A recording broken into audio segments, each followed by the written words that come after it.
Good day. This is the White House press briefing by Press Secretary Pierre. So we will hear what is new in the White House.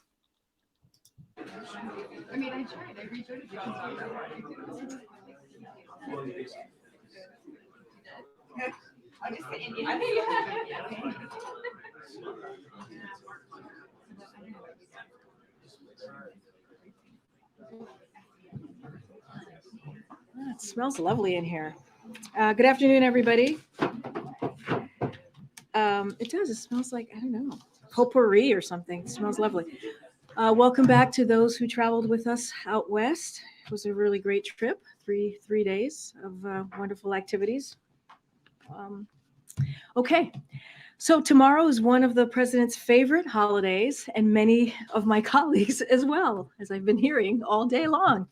And so it's St. Patrick's Day, as you guys know. And it's also, fun fact, my mom's birthday tomorrow. So I thank you. That's what I was about to do. I know she's watching, so you guys have to behave. My mom is watching. Happy birthday, Mom. So President Biden will host Leo Varadkar, Taoiseach of Ireland here at the White House for a bilateral meeting and St. Patrick's Day celebration, continuing a long-standing St. Patrick's Day tradition here at the White House. To kick off the celebrations, Taoiseach and his partner, Mr. Bennett, will join Vice President Harris and the second gentleman for breakfast at the Naval Observatory, where they will be serving eggs St. Patrick's, of course. Apparently, that's a thing. It's going to be exciting. Later tomorrow morning, the president will meet with Taoiseach for a bilateral meeting.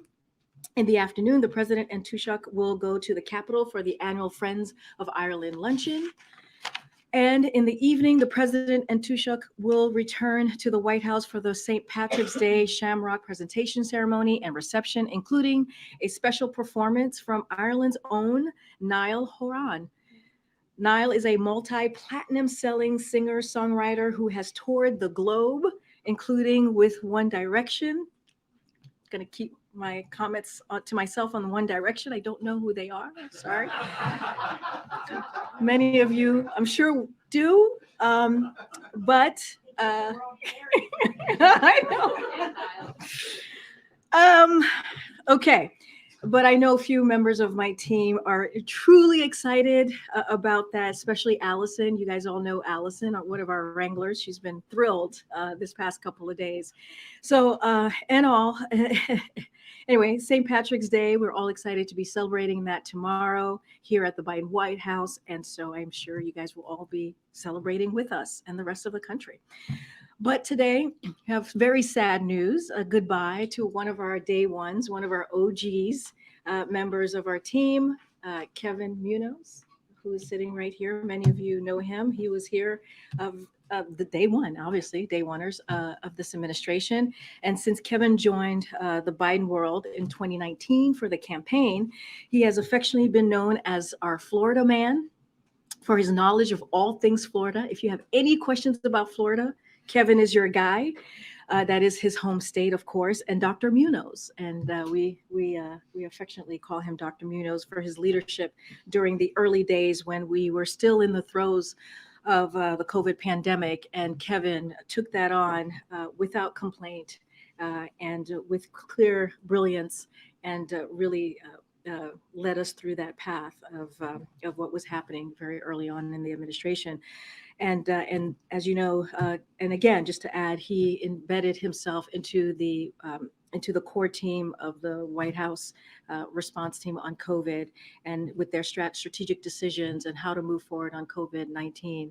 And Kevin has just been again brilliant and fantastic in that role. Those were difficult days, as you all know, working around the clock, and Kevin was exactly the right person for the job. He thrives in the pressure cooker and has been a strategic and effective communicator on some of the most complex and critical issues we have faced as a country. Kevin has also been an important spokesperson for us on issues of deep importance to the Latino community. and also LGBTQ Americans. And he has helped reach Spanish speaking Americans across the country as a strong and effective bilingual communicator. Kevin is wicked, wicked smart. And has a huge heart. He cares about all of these issues, and he cares about his colleagues, and he certainly cares about the work that we've been doing here these last 2 years. And we will miss him dearly. And but he won't go far. And also, his birthday was yesterday, so happy birthday, Kevin. But we love you, and we will miss you. And thank you so much for your dedication and for your service. With that, Darlene. Thank you. Two questions on banking. So the Treasury Secretary was on the Hill this morning testifying that the system remains sound and people can be confident about their deposits. When the president addressed the situation on Monday, he said that he was going to ask Congress and the banking regulators to strengthen the rules for banks to make sure that this type of failure is less likely to happen in the future. At this point, can you be a little more specific in terms of precisely what the president is looking for from Congress and the banking regulators Good on this question. Good So question. to answer the the first question, I guess, we have seen bipartisan support on a piece of legislation, Warner Porter bill, and so we appreciate those folks putting their ideas together and putting that on the table. So we're going to work closely at that bill and other regulatory changes as well. As you all know, the Obama Biden administration put in place tough requirements after the 2008 financial crisis to make sure that this sort of crisis would not happen again. But unfortunately, in the last administration in 2018, some of those rolled back some of those regulations that would have been incredibly important as we move forward. So, as the president said, Congress and regulators must strengthen those rules for larger banks so that this doesn't happen again. And so, again, there's a legislation that we are encouraged to see, and we'll continue to work with Congress on what else can be done. But as we know, we can't. There's quite a bit that we can do administratively, but without Congress, there's not. Without Congress, we can't fully deal with this issue. So, as with your question on the regulators. Already underway, the regulators at the president appointed over the last few years, reversing the changes that we saw in 2018 under the last administration that I just mentioned. But that again, but we need Congress to take we can't let Congress off the hook, and they need to take action. So it's going to take both of Congress and regulators to strengthen those rules, and so that's what we're calling on to do. And secondly, there are reports that a group of banks and other financial institutions are working on a $30 billion or so plan to shore up First Republic Bank in California. Can you say what role the U.S. government has in terms of trying to pull this rescue package together? So I'm not going to comment on any specific actions or any specific institutions from here because of the actions that the regulars took over the weekend at the president's direction. Depositors know that they are safe, and banks have access to resources to meet those depositors' needs, and demand. But I'm not going to get into any specific situations from here. Thank you. Question on TikTok. Over 100 million people now use this app. What is your message to them about why you're so concerned about this platform? What is the president's greatest fear about TikTok? So we've talked about this many times from here before. The president has spoken about this. Look, we want to make sure that our administration. Okay. We're okay over there. Oh, budget TikTok. Smart. Okay. So, look, we've expressed concerns over China's potential use of software platforms that could endanger or threaten America's safety and their national security. So, that is the president's concern. That is why we have called on Congress to take action. We see a bipartisan piece of legislation that that we are supporting. It's called the Restrict Act, as you all know, and been covering. And so, that's the president's main priority, to make sure when it comes to their safety, when it comes to their security, when it comes to our national security, that those things are protected. And so that has been the president's focus over the last couple of years.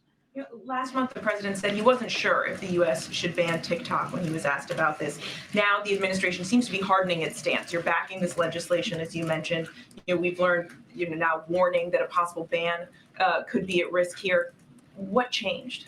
So look, when it comes to CFIUS, which is, I'm not going to get ahead of CFIUS, they're the ones who are reviewing this particular software and app TikTok, obviously. So not going to get ahead of their process. There's a process here. We try to stay away from that process. Again, going to support the bipartisan legislation that I've just spoke to. Look, the bottom line is that when it comes to potential threats to our national security, when it comes to the safety of Americans, when it comes to their privacy, we're going to speak out and we're going to be very clear about that. And the president has been the last 2 years. And so we're asking Congress to act. We're asking Congress to move forward with this bipartisan legislation, the Restrict Act, as I just mentioned, and we're going to continue to do so. And just one more on this. China says that the U.S. hasn't presented evidence that this act threatens U.S. national security. They say that this is simply about suppressing foreign companies. Is there evidence that the U.S. has that has been presented?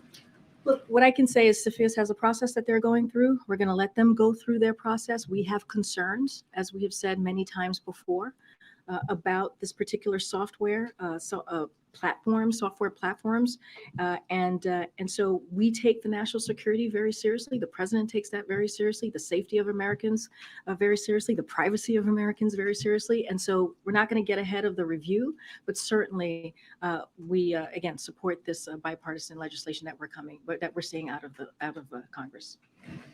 Just continuing on the questions about the banking sector. So the Biden administration has expressed a lot of concern in the past about consolidation in other sectors.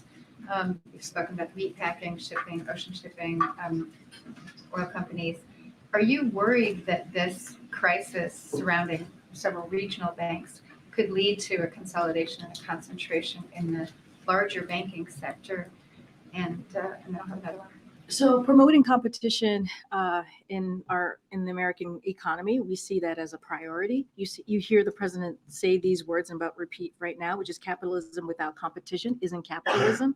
And so that is something that you've heard the president say multiple times. His executive order on this particular issue, promoting competition, specifically encourages the Justice Department in consultation with the Fed, the FDIC, and Comptroller of the Currency to revitalize merger and oversight. So again, this is something that the president believes in. He believes that we have to have capitalism, and you can't have capitalism without competition, and that isn't capitalism. And so I'll just leave it there. And it isn't, again, the last thing I would say is an important part of our American economy. I mean, the question is, are you concerned and what can you do about it? As consumers are now making decisions, having seen what happened with SVB and with Signature, what's happening now with First Republic, what tools do you have to push back against a further concentration in this critical sector? So look, as it relates to specific banks and institutions, I would refer you to the relevant banking regulators. So I'd leave that there. And that's why the president, but more broadly, that's why the president took the actions that he did over the weekend. Remember, he directed his Treasury Secretary and the NSC director to come up with a plan on how to deal with what we were seeing with SVB, the Silicon Valley Bank. And so they took action. And now what we believe and what you heard from the secretary today, which is decisive and forceful actions were taken by the government to strengthen public confidence in our banking system. So there should be confidence in our banking system. No taxpayer money is being used or put at risk with this action. And lastly, she said our banking system remains sound and that Americans can feel confident that their deposits will be there when they need them. This week's actions demonstrate our resolute commitment to ensure the depositor savings remain safe. Again, this is something that happened and occurred at the president's direction, and we want to make sure that Americans do indeed feel confident. I'm not going to speak to any specific bank, as you just asked me about the particular bank in California. We clearly are going to be monitoring. Okay, and then just on the international front, on the banking sector, we've seen trouble now with Credit Suisse. The Swiss authorities are stepping in, offering credit line. What had been discussed there was also a further consolidation. So the biggest bank in Switzerland, UBS, stepping in to aid Credit Suisse. Would you have concerns about that on a global scale if you start to see this movement, kind of happening globally? So look, we're monitoring the situation. I know the Treasury has been in touch with their Swiss counterparts, which is important. And so we're glad that the Swiss Central Bank provided a reassurance in the form of a loan facility yesterday. But I will say that what we're seeing currently with the Credit Suisse is a distinct issue, and it's a problem. and its problems are not related to the current economic situation, the current economic environment.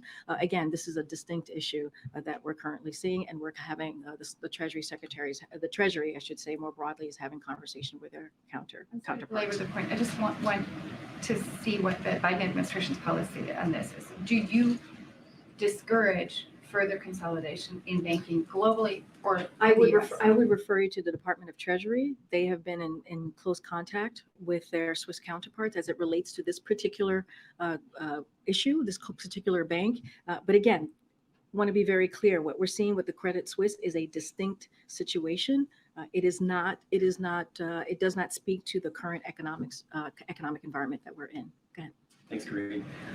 You referenced the Dodd-Frank rules just a few moments ago. Do you believe that Silicon Valley, excuse me, do you believe that Silicon Valley's bank's failure could have been averted had those Dodd-Frank rules not been rolled back during the previous administration? So right now, and the president said this in his remarks on Monday, that we got to get a full accounting of what happened. We need to know exactly what happened, so we know who to hold accountable here. Right now, his economic team, the president's economic team, is focused on stabilizing the financial system and protecting depositors, not investors. We've been very clear about this. But again, it is not 2008. The banking system is far more resilient on a better foundation, thanks to the tough requirements that were put in place by the Obama-Biden administration. And I just said this moments ago, in 2018, we saw what the Trump administration did. They did roll back some of those tough requirements. But again, we need to see exactly, do a full review, get a full accounting of what occurred, so we can make sure to hold those to account. The administration moved to insure all deposits at Silicon Valley Bank and Signature Bank through the FDIC's Deposit Insurance Fund. So will that be the policy going forward for other bank failures? And in terms of future legislation, does the administration support changes to the existing $250,000 cap on FDIC insurance limit for checkings and savings accounts? So again, I'm not going to get ahead or get into hypotheticals on what the future is going to hold. And I've said this moments ago as well, which is, look, we need Congress to act, and we need Congress to take a look of what else can be done. That's why we're supporting the legislation, the bipartisan legislation that just mentioned. Look, the president, as I mentioned also earlier, the president appointed regulators over the past 2 years to reverse the changes that we saw in the last administration. But again, Congress needs to act. As far as the 250,000 deposit insurance limit, we have more to say on the specific regulatory changes in the next few days. I'm not going to get ahead of what the regulators are going to decide moving forward. That's something that you guys are looking I'm at. just not going to get into specifics or get ahead of what they're currently looking at or what they're going to be announcing. And then just on a different topic, in terms of the video that you guys released of this U.S. drone that was intercepted by a Russian fighter jet, can you tell us if the president was involved in the decision to release that footage and why he or the administration felt it was important to get that out to the public? So look, this is something that I believe the Pentagon believed it was important to get that out so that the public can see. I don't have any internal conversations to read out about how it came to be. I know that there's many times during this administration where we feel it's important to have transparency and to show the American people exactly what occurred. Just don't have any internal conversations to lay out for you at this time. Yeah, thank you, Karine. What is the White House's reaction to environmental activists critical of the Biden administration's approval of the Willow Oil project? They argue that the president has undermined his own goals on climate change in approving this. So a couple of things there. Look, the president, when it comes to, you're talking about the Willow project. Yeah, the Willow Oil project. Look, the president had kept his word when where he can by law, right? That is important to note. And as the Interior Department said, some of the company's leases are decades old, granted by prior administrations.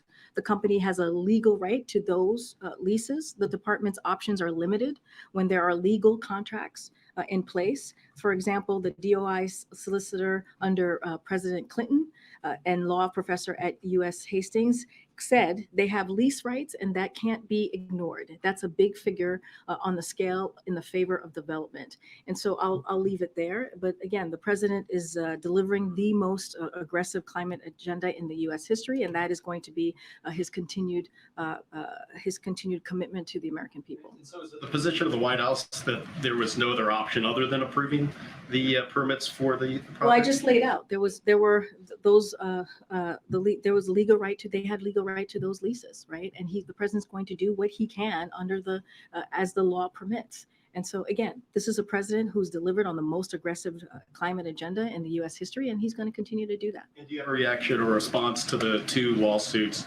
filed by conservation groups against the government seeking to stop the project? I'm not going to comment on any lawsuits at this time. Okay.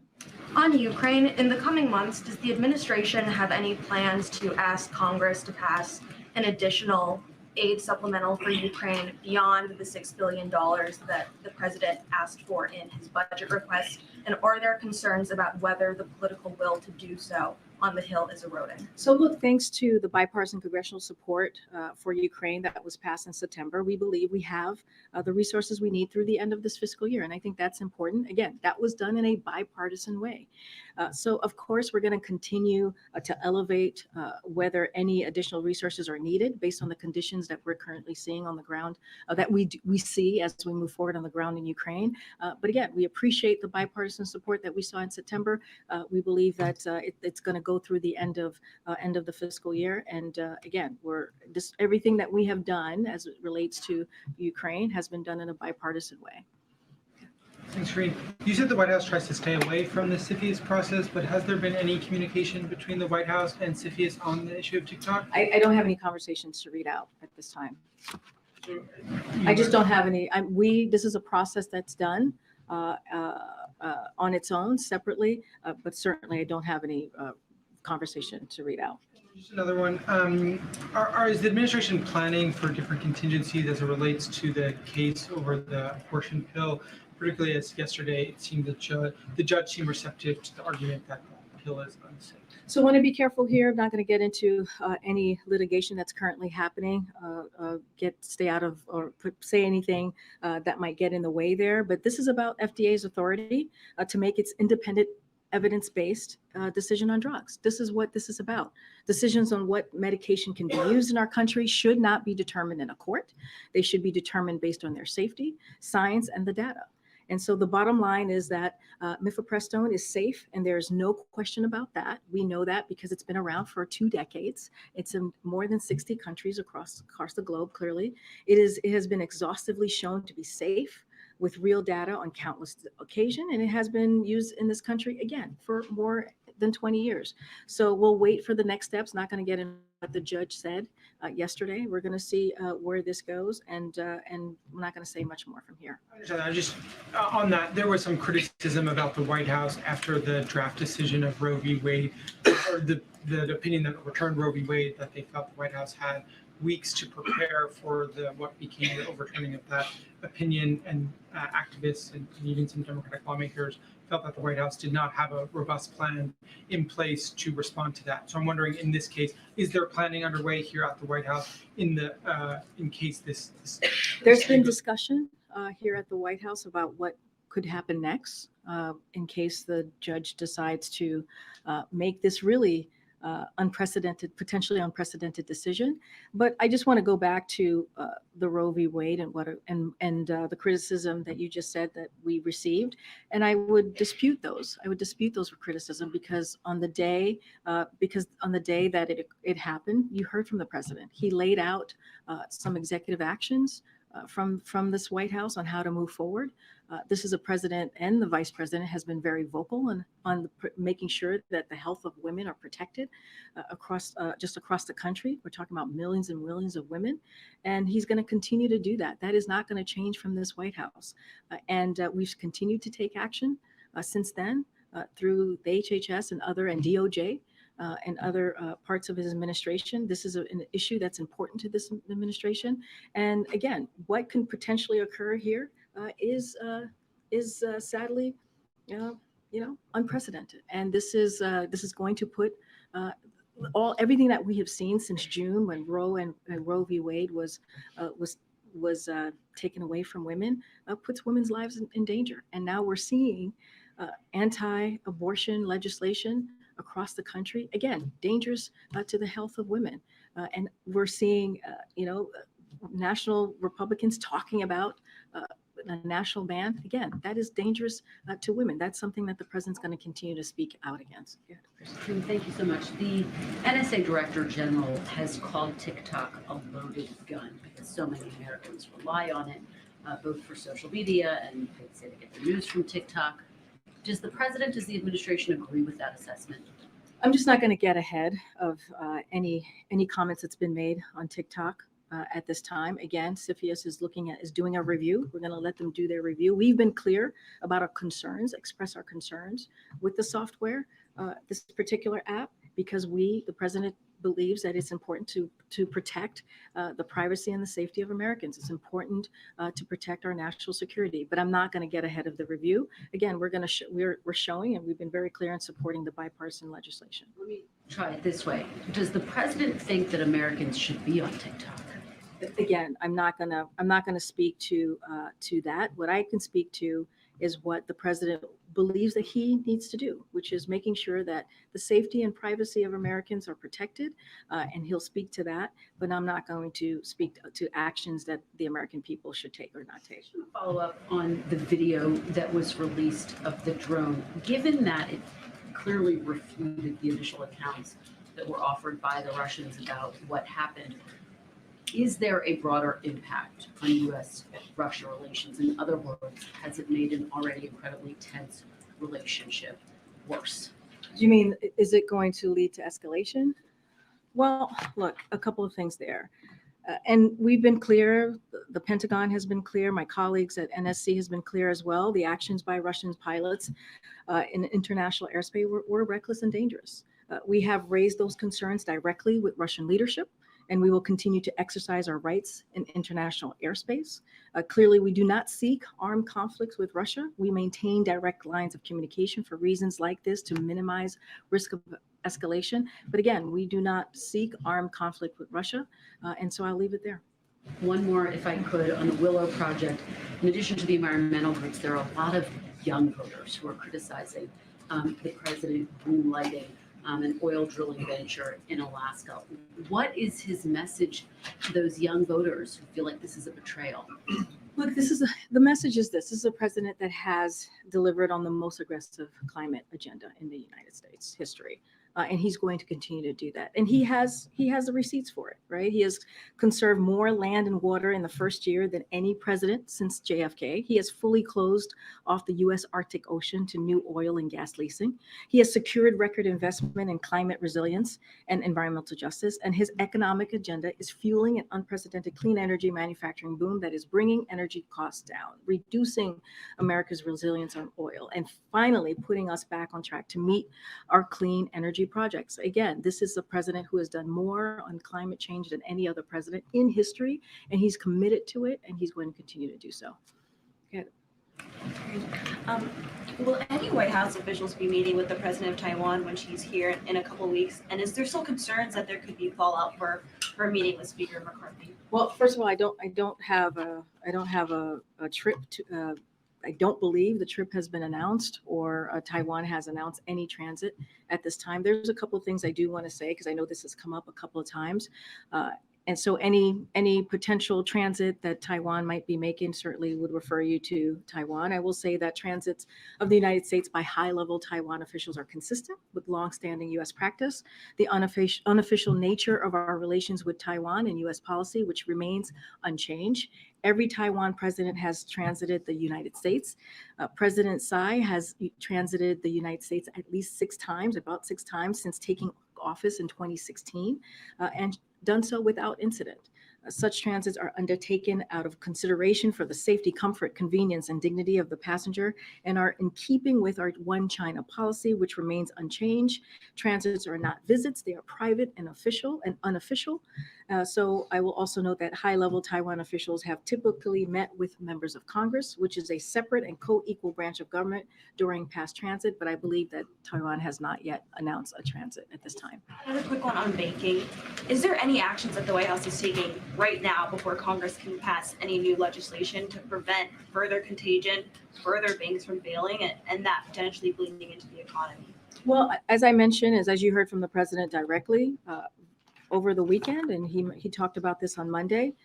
He directed his NEC and Treasury Secretary to work with the bank regulators to take action. And you heard directly from the Secretary of Treasury today about what those actions were able to do to give confidence to the American people, making sure that taxpayers do not have to pay or not responsible for what investors did, and making sure that that our banking system continues and remains sound. And so those actions that the government took.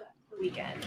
Anything since Well, I can tell you this, that we have said that there's going to be more will be said on this once we find out how this occurred and getting to the bottom of exactly what happened. The president thinks that's very important to do. He spoke about that on Monday, so not going to get ahead of that. In the meantime, Congress needs to act. It's important for Congress to act. There are things that we can do in the administration, but in order to really deal with this issue, we have to act. That's why we're not in 2008, because of the actions that the Obama Biden White House took. But again, many of those actions that were taken and after what occurred in 2008 were rolled back by the last administration. So we have to actually address those issues. And so we're asking Congress to do just that. Go ahead, Alicia. Thank you, Karine. President Biden has said before that he himself does not have TikTok on his phone. Do you know if any of his grandchildren or any other family members who he spends time with has it on their phones? I do not know. I know. I mean, he spends time with them. So I hear he spends time with and them. he's been I influenced hear by you. them before. I to hear make it. TikTok, It's just not something that I'm aware of, and I'm just not going to speak to. They are private citizens. I'm just not going to speak to what they have on their phones or not. Got it. And on the Polish fighter jets, just last month, the Russians warned that if the UK provided fighter jets to Ukraine, it would have serious military and political ramifications for the entire world. I know that John Kirby stressed that this was a decision by Poland, but how does President Biden think that decision will impact the war and also potentially impact NATO? So as my colleague NSC said, Admiral Kirby, it is a sovereign decision that is made by a country. It's their decision to make. Poland has been providing, as you know, a significant amount of security assistance to Ukraine, as more than 50 nations around the world, alongside the United States, has done as well.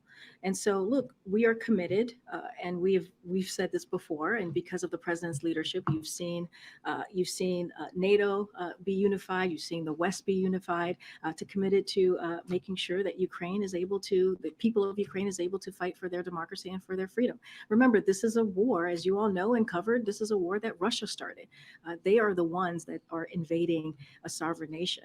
And so we believe it's important, along with our allies, to help Ukraine the best that we can. And so we're going to continue doing historic amount of security assistance, as we have done, and to make sure that they have what they need to continue to fight for their democracy and their freedom. I hear what you're saying about the decision making, but does the president think the decision will only impact Poland and Ukraine?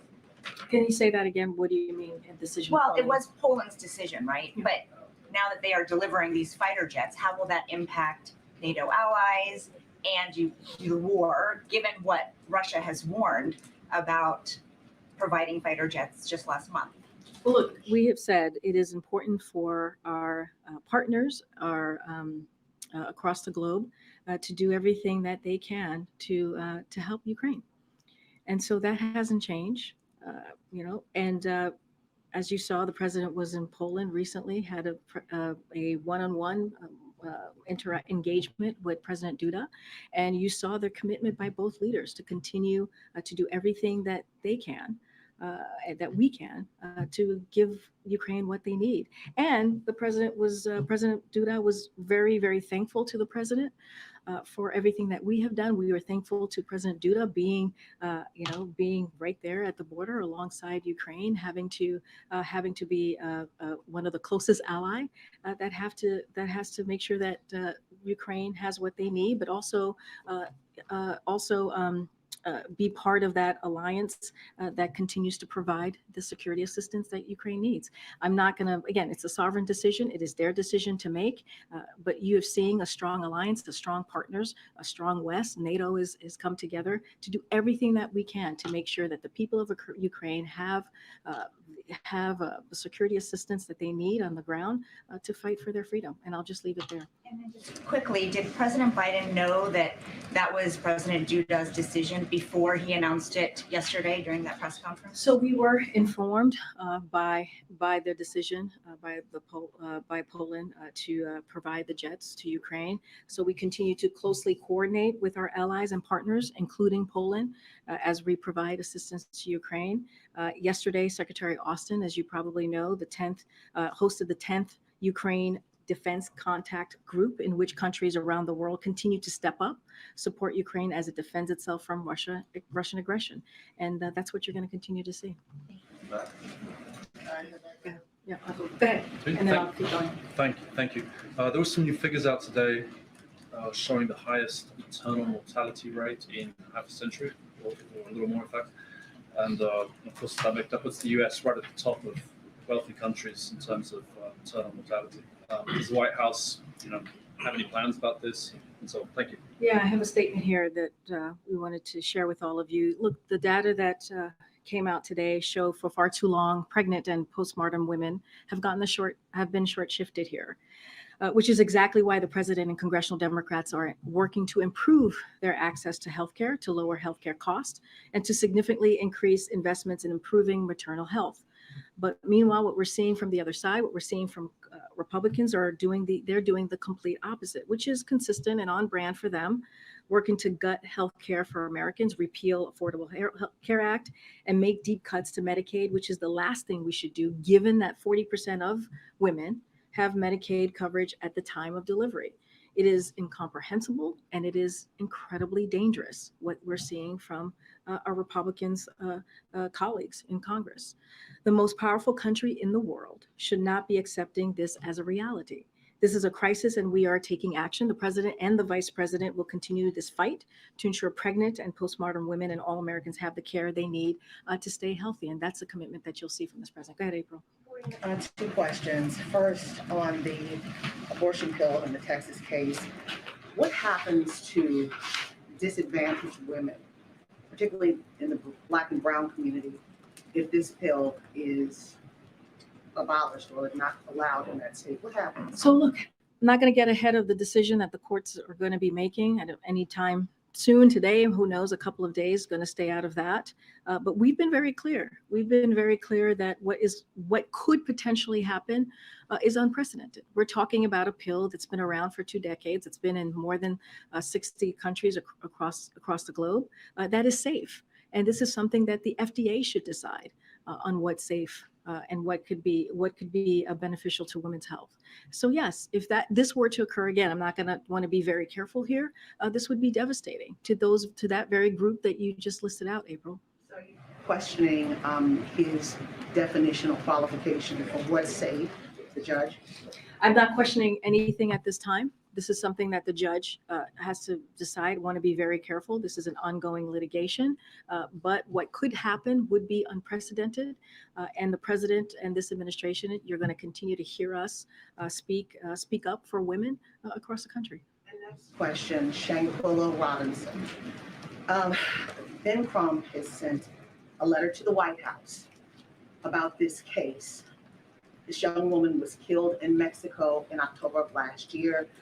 The suspect is in this country, along with those back here, along with those who were present during the deadly beating.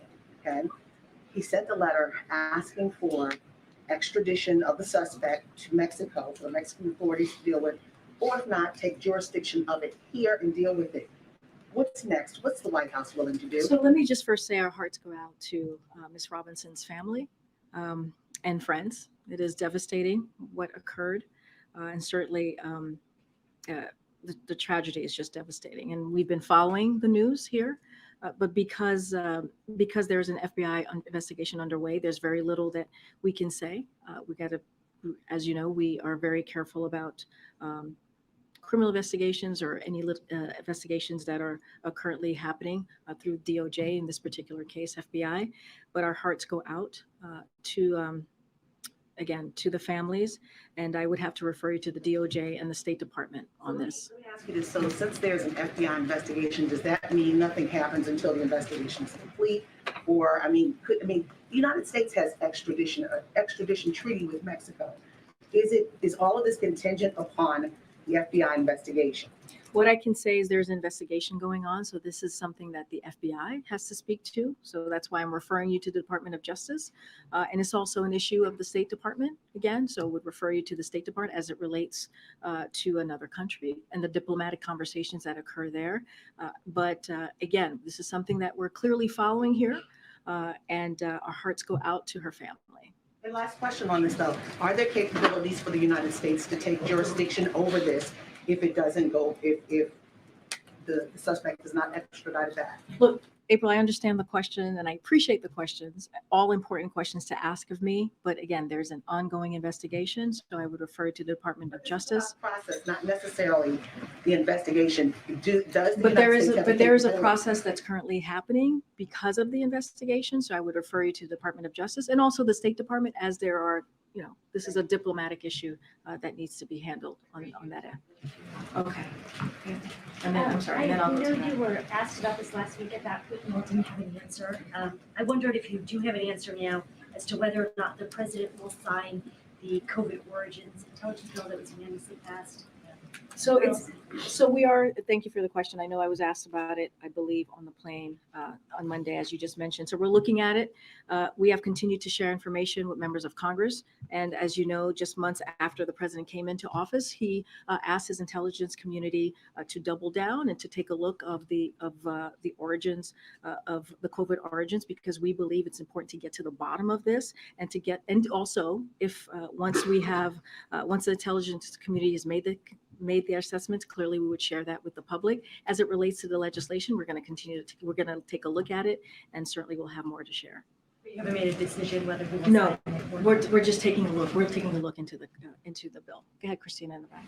Thank you, Colleen. Can you confirm if the administration is considering redesignating temporary protected status to Nicaraguans and what that would look like? So we don't have anything to share on that at this time, any announcement. As you know, when it comes to temporary protection status, that is something that is housed under the Department of Homeland Security, and they designate.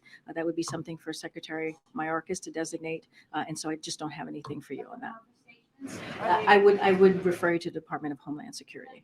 One more question on the video. Is there a red line for Russia? Is there a point where these aggressions become an act of war? And are they aware of that? So look, as I said earlier, we have had the lines of communications with Russia has been open. We've had those conversations with Russia.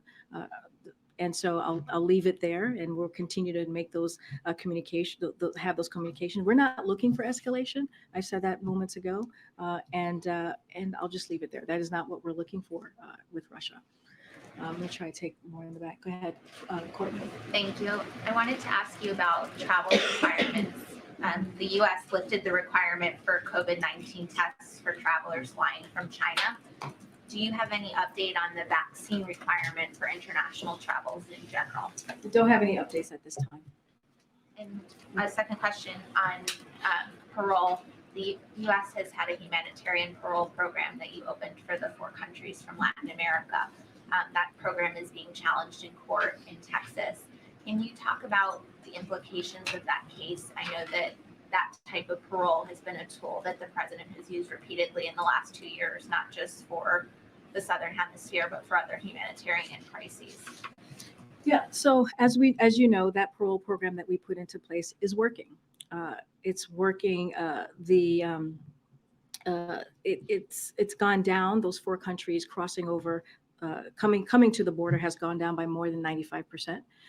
And so this is a program that the president was able to utilize because of the tools that he had in front of him. Remember, Congress is not acting. Republicans refused to take action. The president put forth a comprehensive immigration reform bill on day one, and they have refused to work with us. So again, the president put this program together, and again, it's working. And instead of Republicans in Congress or Republicans working with us on fixing this issue or dealing with a real issue, the border, they want to repeal a program that is actually doing what it is supposed to be doing.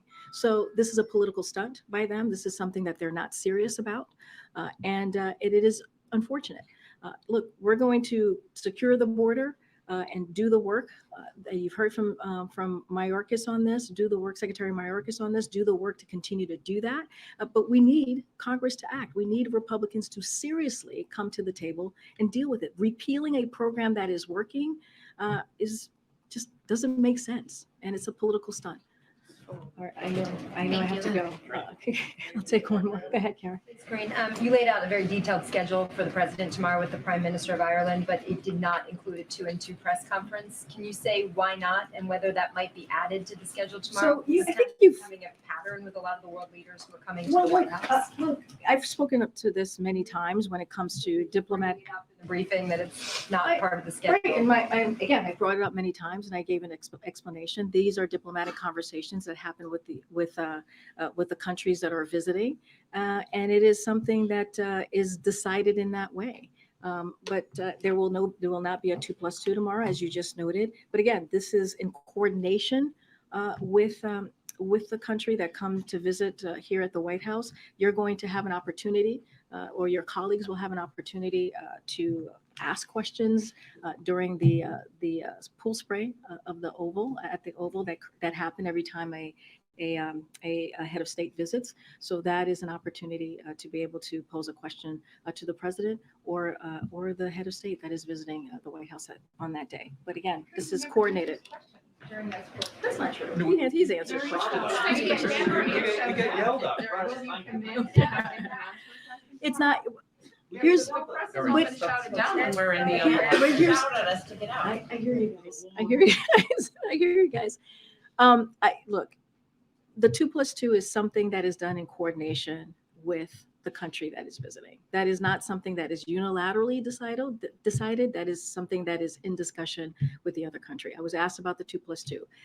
I also was adding that there is an opportunity where press will be in the room with the two leaders. I cannot speak to who's going to take questions or who's not going to take questions. As you know, this is a president that takes shot at questions often, but the 2+2 is not a unilateral decision. It is a decision that happens with the visiting country in coordination with them. With that, guys, I'll see you.